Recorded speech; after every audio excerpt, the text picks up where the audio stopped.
Is there even anything to do in Atlanta? Let's find out.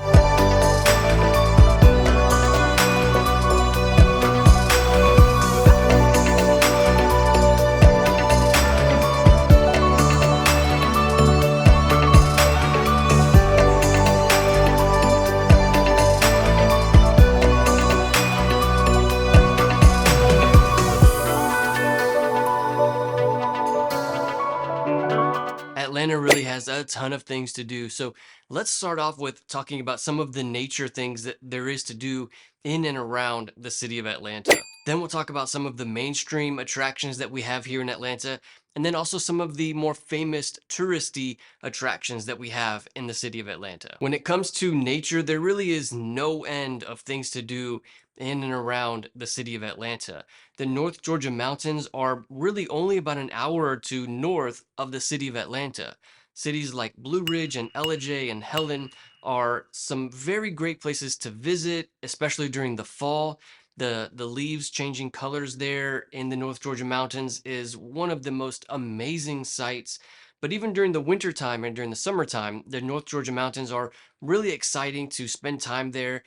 Blue Ridge has their own downtown area, and Helen is super incredibly unique city, very difficult to describe. The city of Helen in North Georgia is like a mid-century modern German town in Georgia. It is very unusual, very unique. And if you're ever in Georgia, you may want to visit the city of Helen. But again, there's so many things, especially when it comes to nature, there really is a lot to do in and around the city of Atlanta. Also, east of the city of Atlanta is the coast. Only about 2 hours again east of Atlanta is the city of Savannah, which is right on the coast. There are beaches there in that area, but it's not like beaches that you would find in the Gulf or in Florida. The beaches in Georgia are very natural beaches. So there's not like sandy beaches, it's more like unexplored. Uninhabited beaches, not like typical beaches with a whole lot of people and hotels and things like that. It's a little bit different. And then, of course, as we talk about in this channel very often, we have parks everywhere all around Metro Atlanta. No matter what part of Metro Atlanta you live in, whether you're living in the city or in the suburbs, there are parks everywhere. And when it comes to parks, we also have the Chattahoochee River. The Chattahoochee River comes from Lake Lanier and flows south to the southern parts of Georgia and goes through cities like Sandy Springs, Roswell, and Vinings. And all along the Chattahoochee River are many places to spend time, go fishing or swimming. There's also a lot of parks along the Chattahoochee River as well. And also lots of trails for hiking or for jogging. The Chattahoochee River really is one of Georgia's most exciting things to do. And lastly, when it comes to nature, we also have Lake Allatoona and Lake Lanier. These are the biggest lakes in all of Georgia and provide the residents around those lakes lots of places for fishing and boating and also swimming. Okay, let's talk about some of the mainstream attractions in Atlanta, Georgia. So some of the main things, some of the mainstream things that we have to do in Atlanta, I would say are mostly in the downtown part of Metro Atlanta. We have stadiums like Mercedes-Benz Stadium, also Truist Field where the Atlanta Braves play, which is actually in Cobb County. The Georgia Aquarium. Centennial Olympic Park is one of the major sites where the 1996 Olympics were held in the city of Atlanta. Today there's a park there with a fountain that a lot of kids will play in from time to time. It's overall a great park to spend time in, and if you're ever in Atlanta, you may want to check out Centennial Olympic Park. Also in downtown Atlanta is the Coca-Cola Museum, because apparently Coca-Cola was invented here in Atlanta and people in Atlanta are crazy about Coca-Cola. And we also have the College Football Hall of Fame. Moving north from downtown Atlanta, eventually we get into Midtown, and in Midtown there's also quite a few things to do there. Midtown has Atlantic Station, which is kind of a live, work, and play area.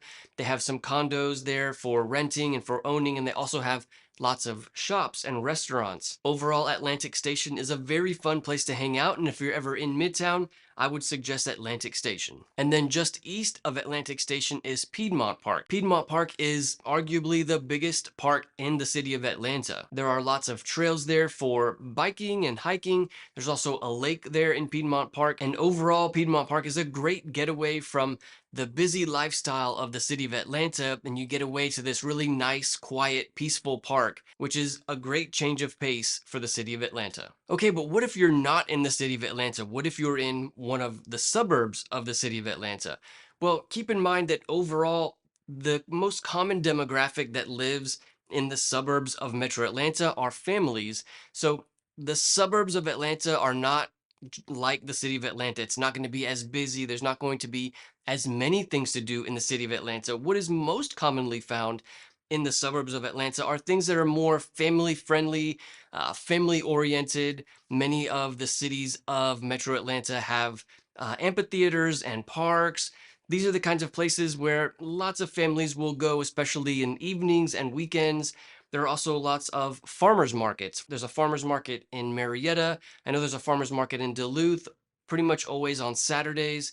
Saturdays are really one of the best times to find the farmers markets around the suburbs of Metro Atlanta. In addition to that, many of the suburbs of Metro Atlanta have the kind of city centers that are like live, work, and play areas. Marietta has Marietta Square, which is almost in the middle of Marietta, but certainly one of the oldest parts of Marietta. That's where the courthouse is, and there's also a park in the center of Marietta Square called Glover Park. Around Glover Park, there is lots of shopping and restaurants, and overall, Marietta Square is a part of Marietta that is very easily walkable. You don't have to have a vehicle. If you live near Marietta Square, you could certainly get by without owning a vehicle. Much of that area is walkable and you can get to a grocery store very easily or get to a restaurant very easily. And then the city of Alpharetta has downtown Alpharetta, which is kind of like Marietta Square. Downtown Alpharetta has a big green lawn in the middle there where lots of kids will play. And then there's also shopping and restaurants all around downtown Alpharetta as well. Another one of the city centers in the suburbs of Metro Atlanta is in Suwanee. Suwanee has Town Center, which has an enormous park in the middle. They also have an amphitheater there. And again, I believe they also have the city hall in Town Center of Suwanee with lots of shopping and lots of restaurants. And one of the most common things that you can find in these kinds of town centers is that it's very easily walkable. You can park nearby and walk to all these different places, spend hours there with the family. This is the kind of typical things to do in the suburbs of Metro Atlanta. The city of Woodstock also has a city center in downtown Woodstock. Downtown Woodstock is not very easily accessible. It is walkable, but if you're going to drive through downtown Woodstock, it can be kind of difficult as there's only one road that goes through downtown Woodstock and very often has lots of traffic. But they also have a park with an amphitheater there in downtown Woodstock. Lots of shopping, lots of restaurants.